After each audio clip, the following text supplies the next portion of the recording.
कभी एक ऐसी जगह हुआ करती थी जिसे हम घर कहते थे। गर्मी की छुट्टियों में जाने के लिए गांव का घर। आजकल हम ऐसे लोगों से घिरे हैं जिन्हें डिप्लोमेट कहा जाता है। घर एक पुरानी लेकिन बहुत कीमती याद।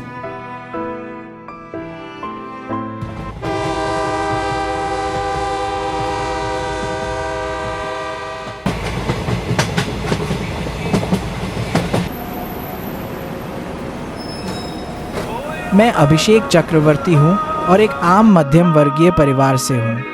आज पिता के गुजर जाने के बाद मुझे कुछ कमी महसूस होती है, लेकिन परिवार के सदस्य तो मेरे किशोर अवस्था के दौरान ही दूर होने लगे थे।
आज मुझे अपना बचपन याद आता है और मुझे लगता है कि आप में से ज़्यादातर लोगों को भी।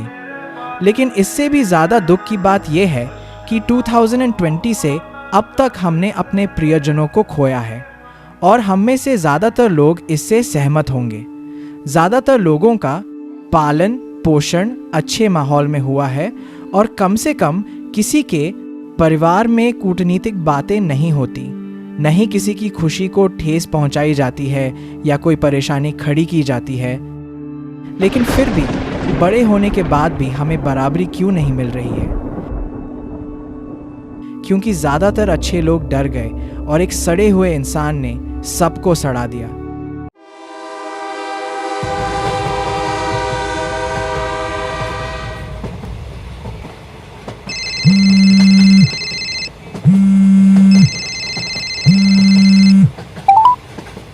Good morning, Mr. Chakraborty. We request you please come back once your work is done. A site audit has been scheduled. जब मैंने अपने पिता से पूछा कि क्या हुआ, तो उन्होंने मुझे कुछ खास नहीं बताया क्योंकि मैं तब छठी क्लास में था। उन्होंने बस मुस्कुराते हुए कहा कि यह एक साइट ऑडिट है, लेकिन माँ थोड़ी उदास लग रही थी। फिर भी उन्होंने मुस्कुराने की कोशिश की। पिताजी ने कहा कि कोई चिंता की बात नहीं है, हम टिकट का इंतज़ाम कर लेंगे। क्योंकि 2010 के समय में भारतीय ट्रेनों के टिकट बुक करने में सच में काफ़ी समय लगता था, लेकिन उन्होंने टिकट का इंतज़ाम कर लिया। 90 के दशक के बच्चे अपने माता पिता के छोटे छोटे जादू से ही खुश हो जाते थे। जिंदगी पहली है, जिंदगी फसाना। My dear students, we welcome all students to our new semester, and you all have to study well and compete and win your future. All students are requested to submit their assignments on time, and you will extra marks if submitted early. रास्तों पे तुमको आना जाना है, तुमको आना जाना। Smartphone की वजह से हमारी ज़िंदगी का एक बड़ा हिस्सा बदल गया है। हमारा ध्यान सिर्फ रिश्तेदारों के लिए कमाने से हटकर अब शानदार लाइफस्टाइल और रिश्तेदारों दोनों के लिए कमाने पर केंद्रित हो गया है। इसके लिए हमें ज़्यादा काम करने और अपने लक्ष्यों पर ज़्यादा ध्यान देने की ज़रूरत पड़ती है। धीरे धीरे हम में से ज़्यादातर लोग अपने रिश्तेदारों से पीछे छूट गए हैं। असल में अब तो व्हाट्सएप है ना।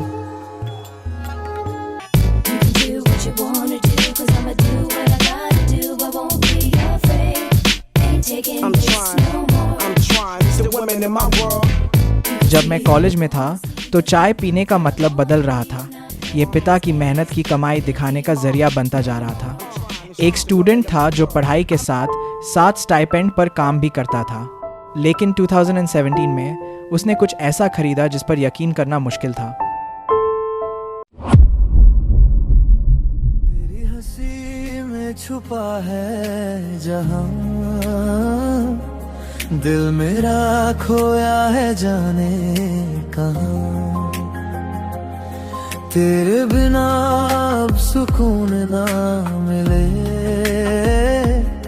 रातों में तेरा ही चेहरा दिखे।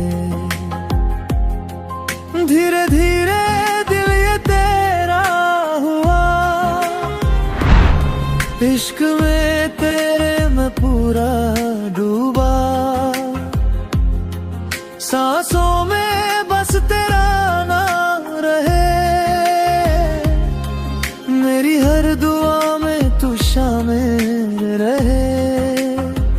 तू पास हो तो लगे सब अपना, तेरे बिना लगे दिल अधूरा।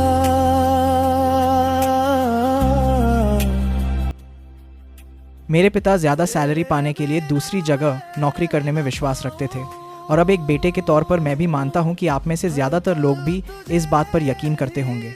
धीरे धीरे हम बेहतर काम और ज़्यादा सैलरी की उम्मीद करते हैं, लेकिन आज जब मैं लखनऊ उत्तर प्रदेश में नौकरी ढूंढ रहा हूँ तो ज़्यादातर कंपनियाँ रेफरेंस मांगती हैं या फिर कॉल बैक का कोई पता ही नहीं चलता। मेरा एक सवाल है, ईमेल से अप्लाई करने या कॉल करने के बाद भी कोई असर क्यों नहीं होता? Good evening, Mr. Abhishek. Really wonderful operation, and we had transferred amount, and will you be available for meeting in evening? मैं अभिषेक चक्रवर्ती हूँ और आप अभिषेक नील्स अ कॉमन मैन चैनल देख रहे थे।